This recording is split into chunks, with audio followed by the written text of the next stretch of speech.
भारताकडून हल्ल्याची पाकिस्तानला धास्ती। पाक लष्कर प्रमुख असीम मुनीर आणि बिलावल भुट्टोंच्या कुटुंबियांचं देश सोडून पलायन। पाकच्या अनेक अधिकाऱ्यांनी कुटुंबियांना ब्रिटन आणि अमेरिकेत हलवलं। पहलगाम हल्ल्यातील दहशतवाद्यांविरोधात भारतीय लष्कराची सर्वात मोठी कारवाई। 15 पैकी 12 दहशतवाद्यांची घरं स्फोटकांनी उडवली। दहशतवाद्यांना मदत करणाऱ्यांवर ही कारवाई। भारतीय वायुदलाच्या ताफ्यात 26 राफेल एम-जेट फायटर विमान दाखल होणार। आज भारत आणि फ्रान्स दरम्यान 63,000 कोटींचा करार। पाकिस्तानला भरणार धडकी।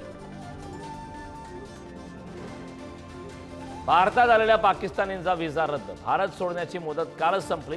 अटारी बॉर्डरवर पाकिस्तानात परत जाण्यासाठी गर्दी। पाकिस्तानकडून भारतीय सीमेवर सलग 5व्या दिवशी कुरापती सुरूच। कुपवाडा आणि पुंछमध्ये एलओसीवर अंदाधुंद गोळीबार।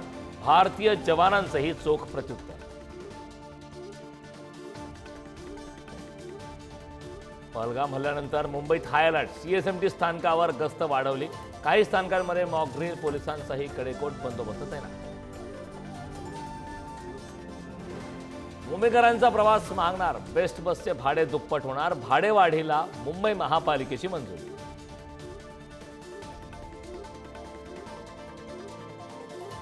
लाडक्या बहिणींना 2100 रुपये देऊ असं म्हटलंच नाही। मंत्री नरहरी झिरवळांना वचननाम्याचा विसर।